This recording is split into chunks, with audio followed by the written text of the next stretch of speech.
بسم الله الرحمن الرحيم الحمد لله رب العالمين والصلاة والسلام على أشرف الأنبياء والمرسلين نبينا محمد وعلى آله وصحبه أجمعين ومن تبعهم بإحسان إلى يوم الدين أما بعد.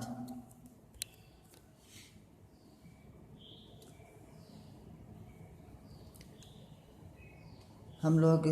اختبارات سے پہلے معلقات کو پڑھ رہے تھے اور وہاں ہم نے امرؤ القیس کے معلقے کے اچھے خاصے اشعار پڑھے تھے وہاں پر جو ہے. اور جیسا کہ پہلے میں نے اس مادے کے شروع میں یعنی کہ دراسہ کے بالکل ابتدا میں کچھ باتیں بطور تمہید بتائی تھیں جن کا تعلق عربی ادب سے تھا، عربی ادب کی تاریخ یا عربی ادب سے اور بہت ساری جڑی ہوئی چیزیں تھیں، معلقات کے بارے میں بہت ساری چیزیں وہاں پر بتائی گئی تھیں. ان میں سے ایک نقطہ میں نے یہ بھی بتایا تھا کہ عربی ادب جو ہوتا ہے یہ اس کی دو اہم قسمیں ہیں جو فنون الادب ہے، یعنی کہ اقسام الادب ہم کہہ سکتے ہیں. تو عربی ادب یا کوئی بھی ادب ہو دنیا میں اس کی دو قسمیں ہوتی ہیں مین طور پر. ایک کا نام ہے النثر اور دوسرے کا نام ہے نظم. نثر اور نظم یا پروز اینڈ پوئٹری دونوں کہہ سکتے ہیں، اس سے بھی کہہ سکتے ہیں. انگلش میں بھی ہوتا ہے، پروز ہوتا ہے، نثر ہوتا ہے، پوئٹری ہوتا ہے جو اس کا نظم والا سیکشن ہوتا ہے.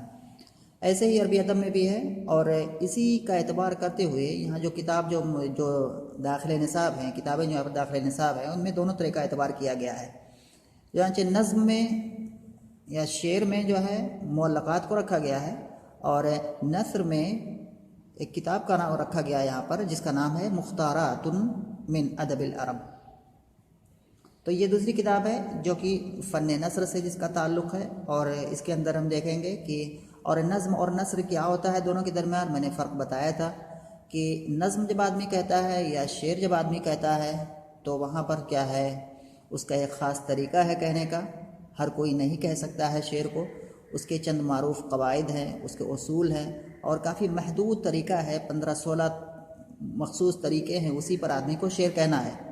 اگر اس سے ادھر ادھر بھٹکا تو پھر اس کا کلام جو ہے معتبر نہیں ہوگا، وہ غلط ہو جائے گا. تو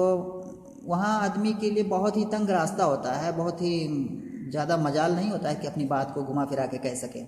لیکن نثر میں بالکل اس کا الٹا ہے. نثر کا معنی ہی ہوتا ہے نثر ینثر معنی بکھیرنا، یعنی کہ بکھیر سکتا ہے، کسی بھی بکھری ہوئی عبارت ہوتی ہے، اس کو کوئی چیز مطلب پروئے نہیں ہوتی ہے، کوئی باریک قاعدہ یا قانون. تو یہ نثر ہوتا ہے. تو یہاں پر دونوں طرح کی کتابیں داخل نصاب ہیں. پہلی جو معلقات ہے جس کو ہم نے پڑھا وہاں پر، اور یہ دوسری کتاب ہے جس کا نام ہے مختارات من ادب العرب. اور یہ اس طرح کی بہت ساری ادب عربی کے اندر بہت سارے اس طرح لوگوں نے کتابیں لکھی ہوئی ہیں، یعنی کہ جس میں کیا ہوتا ہے کہ کاتب خود اپنی طرف سے کچھ لکھتا نہیں ہے بلکہ عربی ادب کے پیچھے جو ادبا ہیں جو گزر چکے ہیں ان کے جو کلام ہیں، چاہے وہ شعر ہوں یا کیا ہے نثر ہو، ان میں سے جو اچھی جو نماذج ہیں، جو نمونے ہیں، ان کو کیا کرتا ہے یہ جو صاحب کتاب ہوتا ہے ان کو کیا ہے چنتا ہے اور ان کو کیا ہے کتاب میں اکٹھا کر دیتا ہے. تو یہ مختارات، اس طرح کی کتابوں کا نام مختارات رکھا جاتا ہے. اور یہ جو کتاب ہمارے سامنے ہے یہ بھی کیا ہے اسی قبیل سے ہے، کیونکہ اس میں جو ہے صاحب کتاب نے اپنی کوئی بات اس میں نہیں لکھی ہوئی ہے بلکہ انہوں نے کیا کیا ہے کہ جو عربی ادب کے جو اچھے جو نماذج ہیں، یعنی کہ زمانے قدیم سے لے کر کے اس مؤلف کے دور تک، تو انہوں نے کیا کیا ہے کہ اپنے ذوق کے اعتبار سے انہوں نے جو چیز انہیں اچھی لگی اس چیز کو انہوں نے کیا ہے اس کتاب میں ذکر کیا ہے. تو اسی لیے ان کا نام رکھا ہے مختارات. اختارہ معنی کیا ہوتا ہے چننا، اختیار کرنا، یعنی کہ کوئی بہت ساری چیزیں ہوں ان میں سے کسی چیز کو چننا، اختیار کرنا، اسی کا معنی ہوتا ہے مختار. تو مختار یہ اس میں مفعول ہے، اختارہ بابی جو فعل ہے بابی افتعال سے اسی سے مفعول ہے، اس کی جمع ہے مختارات. تو یہاں پر مختارات من ادب العرب، یعنی ادب عربی سے کچھ چنی ہوئی عبارتیں یا چنی ہوئی کیا ہے یا اختیار کی ہوئی عبارتیں، یہ اس کا معنی ہو جائے گا. اور یہاں جو داخل نصاب ہے یہاں پر لکھا ہوا ہے الجزء الثانی، دوسرا جز، یعنی کہ اس کا معنی کیا ہوا کہ اس کتاب کا ایک اور جز ہے، پہلا جز ہے اور یہ جو ہے دوسرا جز ہے. یعنی کہ یہ کتاب جو ہے مختارات من ادب العرب، یہ دو اجزاء پر مشتمل ہے، پہلا والا جز اور دوسرا والا جز۔ پہلا والا جز جو ہے وہ بنسبت دوسرے جز کے بنسبت وہ کافی کچھ آسان ہے، ہلکا ہے، اور یہ جو دوسرا والا جز ہے اس میں تھوڑی سی مطلب اس کا جو لغوی جو مستوی ہے یا یہ تھوڑا سا ہائی ہے، اونچے گریڈ کا ہے۔ یہ اس میں ہوا کیا تھا کہ جیسا کہ انہوں نے مقدمے میں صاحب کتاب نے خود لکھا ہے کہ انہوں نے سب سے پہلے کیا ہے ایک کتاب لکھی تھی، یہ مختارات کی مطلب جو ہے الگ الگ زمانے سے جو ہے انہوں نے کیا ہے عربی ادب کی جو کلام ہے ان کو کیا ہے انہوں نے اکٹھا کیا تھا، اور اس میں کیا ہے اکٹھا کر لیا تھا، قطع نظر کہ کون آسان ہے کون مشکل ہے، اس میں سب مکس تھا، کہیں پر کوئی چیپٹر بڑا آسان ہوتا، کہیں پر کوئی چیپٹر تھوڑا مشکل ہو جاتا۔ تو اس طرح سے انہوں نے کیا ہے اس کتاب شروع میں لکھی تھی، پہلا والا جو کتاب کا جو پہلا والا نسخہ، پہلا والا ایڈیشن تھا، تو اس میں اس طرح سے سب کیا ہے مکس تھیں چیزیں، کہیں آسان کہیں مشکل۔ تو بعض لوگوں نے ان کو مشورہ دیا کہ کیوں نہ ایسا کیا جائے کہ اس کتاب کو دو حصوں میں کر دیا جائے، پہلا والا حصہ جو کہ شروعاتی والا حصہ ہے جز ہے وہ آسان ہو، اور دوسرا والا جو حصہ ہے وہ کیا ہو مشکل چیپٹرز پر کیا ہے شامل ہو۔ چنانچہ اسی طرح سے انہوں نے کیا اور اس کو کیا ہے دو حصوں میں تقسیم کر دیا، پہلا والا حصہ کیا ہے وہ آسان ہے، دوسرا والا حصہ کیا ہے مشکل ہے۔ اور اس کتاب کے جو لکھنے والے ہیں ان کے بارے میں کافی مشہور شخصیت ہے، ان کے بارے میں کوئی جانتا ہوگا، ان کا نام ہے ابو الحسن علی الندوی۔ ابو الحسن علی الندوی یہ مشہور ہے، شخصیت ہے، ہر کوئی مطلب عرب اور عجم میں ہر جگہ ان کا نام ہے، ان کا چرچا ہے، اور ان کے بارے میں پھر بھی میں مختصراً بتا دیتا ہوں جو ہے، اگر ان کے بارے میں اور زیادہ مزید ڈیٹیل سے پڑھنا ہو تو ان کے بارے میں نیٹ پر کافی زیادہ مواد کیا ہے موجود ہیں، وہاں پر ان کے بارے میں ڈیٹیل سے اگر پڑھنا چاہیں تو وہاں پر کیا ہے پڑھ سکتے ہیں کوئی بھی۔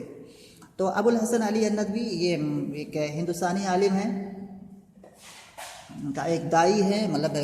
داعی، اسلامی داعی، عالم ہے، عربی ادب کے کیا ہے مشہور آدمی ہے، مطلب ایک عربی ادب میں کافی انہوں نے ان کو مہارت تھی اور ان کا چرچا تھا ہر جگہ۔ اور ان کے بارے میں اگر ہم دیکھیں تو یہ کیا ہے یہاں پر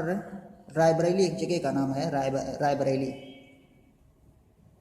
یہاں پر لکھنؤ کے آس پاس میں ہے رائے بریلی، وہاں ایک ضلع ہے، وہاں تو ہے، وہاں کا ایک گاؤں ہے اس کا نام ہے تکیہ کلاں، اس طرح سے گاؤں کا نام ہے۔ تو اس گاؤں میں ان کی ولادت ہوئی تھی 1914 ہجری میں،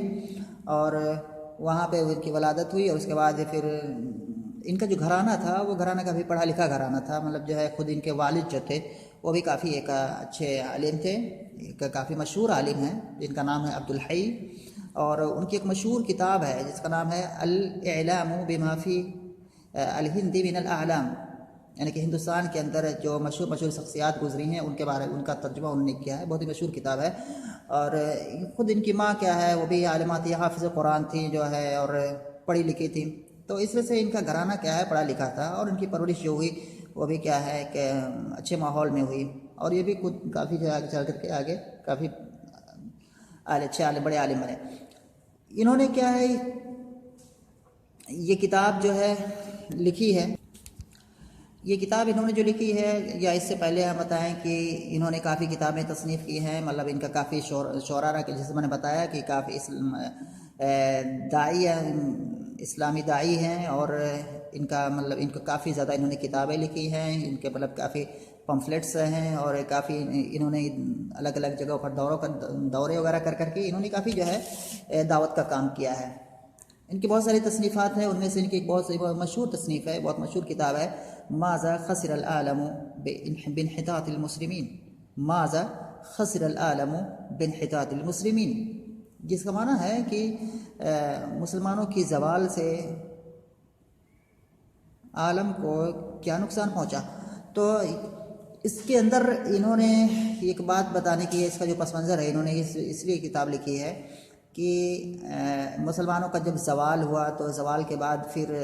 مسلمان ایک طرح سے کمزور ہو گئے، اور ایک طرح سے مطلب یہ مغربی کلچر کیا ہے پرمان چڑھا ہے، مطلب اس کی چکا چوتھ کے سامنے کیا ہے ایک مسلم نوجوان کیا ہے اپنے آپ کو حقیر اور کمتر سمجھنے لگا، اور ایک طرح سے مطلب ثقافتی ارتداد کا مطلب ماحول وہاں پر کیا ہے پیدا ہوا، لوگ کیا ہے اس سے متنفر ہونے لگے، اور کیا ہے اس مغربی یا اس مادیت بھرے دور کی طرف کیا ہے وہ کافی اچھی نظر سے دیکھنے لگے۔ تو اس طرح سے کیا ہے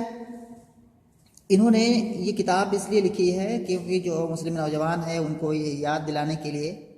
یا ان کو جو ہے اسلام سے ان کا جو ماضی ہے اس سے جوڑنے کے لیے، اور جو یہ مادیت پرستی کا یہ جو دور ہے یا جو اہل غرب ہیں ان کی طرف ایک مسلمان کیا ہے للچائی نظروں سے نہ دیکھے، تو اس کے لیے کیا ہے انہوں نے یہ کتاب لکھی ہے اور اس میں کیا ہے جوڑنے کی کوشش کی ہے مسلمانوں کو یا کہ مسلم نوجوان کو اپنے ماضی سے یا اپنے اسلام سے۔ تو یہ کتاب کافی مشہور ہے، کافی شہرت یافتہ ہے یہ کتاب، ماذا خسر العالم بانحطاط المسلمین، پوری دنیا میں اس کا چرچا ہے، اور کافی جگہوں پر، کافی دنیا کے الگ الگ کونوں میں کافی جگہوں پر یہ کتاب داخل نصاب بھی ہے، پڑھائی بھی جاتی ہے، ماذا خسر العالم بانحطاط المسلمین۔ بلکہ بعض لوگوں نے یہاں تک کہا کہ جس نے کیا ہے یہ کتاب نہیں پڑھی تو گویا کہ وہ صحیح معنوں میں عالم ہے ہی نہیں۔ ماذا خسر العالم بانحطاط المسلمین یہ کتاب ہے، اور انہوں نے یہ کتاب لکھی ہے، اور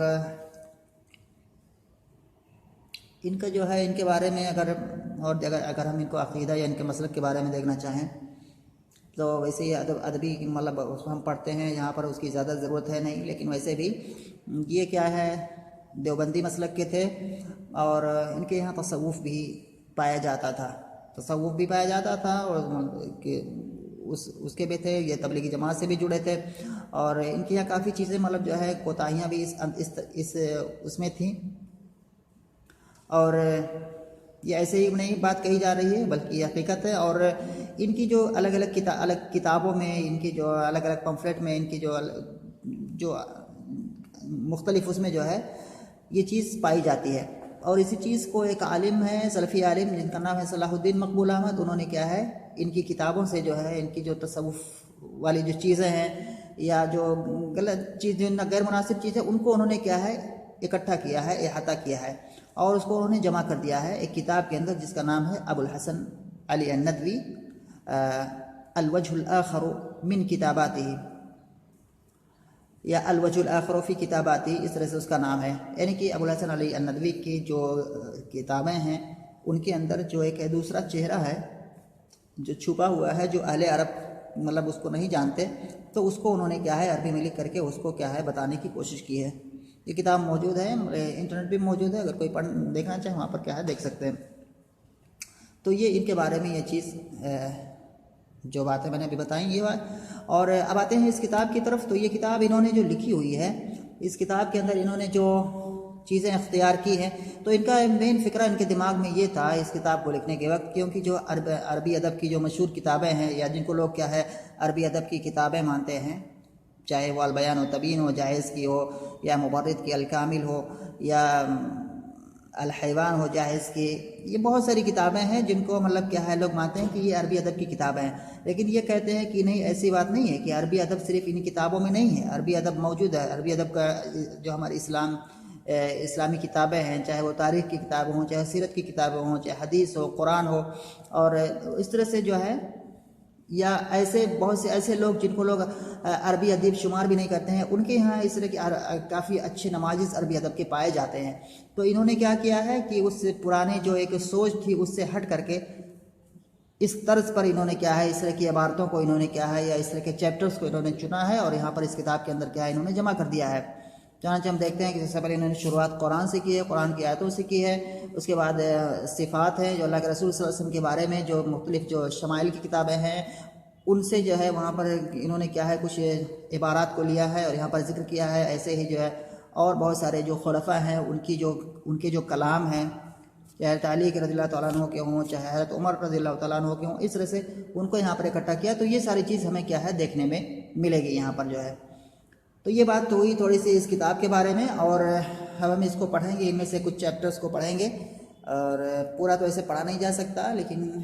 پورا ایسے داخلہ نصاب ہے بھی نہیں، اگر پوری سال پڑھائی بھی ہوتی تب بھی اس کے کچھ ابواب ہی منتخب ہیں، لیکن ہم کوشش کریں گے کہ چند ابواب اس میں سے کچھ پڑھ سکیں۔ اس میں سے ہم شروعات کرتے ہیں، جیسے کہ میں نے بتایا کہ انہوں نے اسلامی ناحیہ پر زیادہ زور دیا ہے۔ سب سے پہلے انہوں نے قرآن کی آیتوں سے شروعات کی ہے، کیونکہ قرآن کی آیتیں کیا ہے عربی ادب کے بالکل سب سے اعلیٰ درجے پر فائز ہیں، تو انہوں نے اسے شروعات کی ہے۔ اس کے بعد جو ہے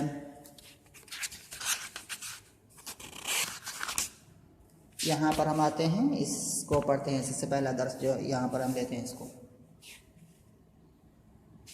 جی۔ یہاں پر ہم پڑھتے ہیں صفت رسول اللہ صلی اللہ علیہ وسلم، اللہ کے رسول صلی اللہ علیہ وسلم کی جو صفت ہے اس کے بارے میں یہاں پر کیا ہے یہ درس آیا ہوا ہے۔ اس میں جو ہے یہ درس لیا گیا ہے، یہاں پر ایک کتاب ہے اس سے جو ہے جی یہاں پر لکھا ہوا ملتقطا من جزء الشمائل الترمذی، شمائل جو کہ ترمذی کی جو کتاب ہے اس سے کیا ہے اس چیز کو لیا گیا ہے، اور یہ اور بہت ساری کتابوں میں کیا ہے یہ روایت موجود ہے، جو کہ ہند ابن ابی حالہ یہ جو روایت ہے یہ روایت ہند ابن ابی حالہ انہوں نے اس کی روایت کی ہے، اور یہ موجود ہے طبرانی میں بھی اور بہت ساری کتابوں میں موجود ہے۔ اس کے بارے میں اگر ہم دیکھیں اس کی پڑھیں، اس کے بارے میں کیا ہے کلام کیا ہے علامہ ابن قیم الجوزیہ نے مدارج السالکین نامی اپنی کتاب میں اس کے بارے میں کہا ہوا ہے کہ یہ روایت صحیح نہیں ہے،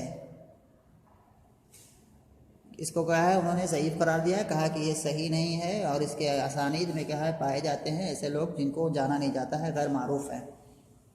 کیونکہ اس کے اندر کچھ چیزیں ایسی آئی ہوئی ہیں جیسے کبھی ہم پڑھیں گے۔ بہرحال چاہے صحیح ہو یا ضعیف ہو ہمیں اس سے مطلب نہیں، ہم اس کو ادبی اعتبار سے اس کو پڑھیں گے، ہمارا دوسرا مقصد ہے یہاں پر پڑھنے کا۔ پڑھتے ہیں اس کی کچھ لائنوں کو، کہہ رہے ہیں کہ کان رسول اللہ صلی اللہ علیہ وسلم متواصل الاحزان دائم الفکرۃ لیست له راحہ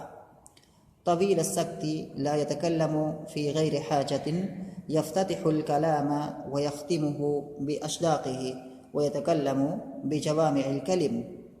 کہہ رہے ہیں کان رسول اللہ صلی اللہ علیہ وسلم متواصل الاحزان، حزن کی جمع احزان یعنی کہ معنی غم ہوتا ہے، اور متواصل معنی کہ جو چیز پے در پے ہو، لگاتار کوئی چیز اگر ہو رہی ہو تو اس کو متواصل، اس میں فاعل کا صیغہ ہے یہ، تواصل اس کا فعل آئے گا، متواصل اس میں فاعل ہے، متواصل الاحزان دائم الفکرۃ، فکر معنی غور و فکر، لیست له راحہ طویل السکت لا يتکلم فی غیر حاجۃ یفتتح الکلام ویختمہ باشداقہ، شدق کی جمع اشداق، اور جو طرف الفم ہوتا ہے یعنی کہ جو یہاں پر دیکھتے ہیں اس کتاب میں اصل یہ بھی کیا گیا ہے کہ اس کے اندر جو مشکل کلمات ہیں، جو غریب کلمات ہیں، ان کے معنی کیا ہے یہاں نیچے لکھے ہوئے ہیں، نیچے دیے ہوئے ہیں، تو یہاں پر کافی پڑھنے میں سمجھنے میں کیا ہے آسانی ہونی چاہیے، یہاں پر نیچے معنی دیے ہوئے ہیں۔ اس کو اگر ہم اشداق کو اگر ہم دیکھیں گے تو یہاں پر جو ہے اشداق یہاں دیکھیں جمع شدق بالکسر یعنی کہ کسر کے ساتھ یعنی کسرہ کے ساتھ، تو یہ شدقن کی جمع ہے، اور اس کا معنی ہوتا ہے طرف الفم یعنی کہ منہ کا ایک کنارہ، اے انہ یستعمل جمیع فمہ، یعنی کہ اپنے منہ کے تمام اطراف سے کیا ہے وہ بات کی ابتدا کرتے تھے اور اس کو ختم کرتے تھے، یعنی کہ اپنے پورے منہ سے کیا ہے وہ بولتے تھے۔ اس کا معنی کیا ہے کہ مطلب اپنی زبان ہی ہلا کر کے نہیں، ایسے کچھ ہلکا سا اشارہ کرتے تھے، جس سے کہ متکبر اور غرور یا گھمنڈ میں مبتلا لوگ کیا ہے کرتے ہیں، ایسی بات ان کی نہیں ہوا کرتی تھی۔ تو پڑھتے ہیں اس کریں کہ اللہ کے رسول صلی اللہ علیہ وسلم کیا ہے ہمیشہ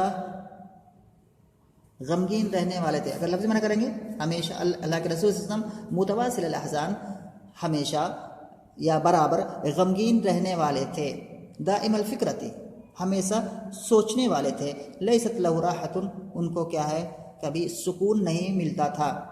یہ باتیں ہیں، لیکن کیا ہے اگر ہم دیکھیں معنی پر تو متواصل الاحزان ہمیشہ غمگین نہیں بیٹھتا ہے معنی، یہ ایسا نہیں، اللہ کے رسول میں یہ غمگین ہونا کوئی اچھی چیز نہیں ہے، اس لیے ابن قیم الجوزیہ نے کہا کہ یہ چیز صحیح نہیں ہے، کیونکہ اللہ تعالیٰ نے تو اللہ کے رسول کو بتا دیا تھا کہ آپ بالکل غم نہ کریں، بالکل افسوس نہ کریں، آپ کا کام ہے صرف دعوت کو پہنچا دینا ان لوگوں تک، اگر وہ ایمان لائیں یا نہ لائیں یہ آپ کا کام نہیں ہے، اور اللہ کے رسول صلی اللہ علیہ وسلم کے جو ہے تمام گناہ دنیا اور آخرت مطلب آگے پیچھے کے تمام گناہ معاف کر دے، پھر وہ غم کس چیز کا؟ تو اس لیے کہتے ہیں کہ یہ چیز روایت صحیح نہیں ہے۔ لیکن علامہ ابن تیمیہ نے جو ہے اپنے فتاویٰ میں جو ہے یہ چیز کو کیا ہے کہ اس سے مراد کیا ہے، غم مراد نہیں ہے، بلکہ یہ کہ ہمیشہ کیا ہے اس کے بارے میں کیا ہے امت کے حالات کے بارے میں کیا ہے سوچتے رہتے تھے، مطلب اس کو اہتمام کرتے تھے، تو اہتمام کا معنی انہوں نے کیا ہے تو اس اعتبار سے کیا ہے صحیح ہو سکتا ہے. اگر کہ کانا رسول اللہ صلی اللہ علیہ وسلم متواصل الاحزان، اللہ کے رسول صلی اللہ علیہ وسلم کیا ہے ہمیشہ کیا ہے غمگین رہنے والے تھے، یہ اس معنی ہو جائے گا اصل میں. لیکن اگر ہم کہیں اہتمام کے بارے میں تو ہمیشہ کیا ہے اہتمام کرنے والے تھے. دائم الفکر تھے، ہمیشہ غور فکر کرنے والے تھے. لیست لہ راحت، ان کو کیا ہے راحت نہیں ملتی تھی، یا ان کے لیے کیا ہے راحت نہیں ہوتی تھی. تو یہاں تک ہم جو ہے اس پر آج چونکہ یہ ابتدا ہے، یہ پہلا درس تھا، تو اس سے ہم نے یہاں تک اس کو پڑھا ہے. اس کے بعد پھر کیا ہے آگے انشاءاللہ اس کو پڑھنے کی کوشش کریں گے، اور اس کو جو ہے پھر پڑھ کے آنا جو ہے درس سے پہلے، اور پھر اس کو ہم پڑھیں. پھر ملتے ہیں.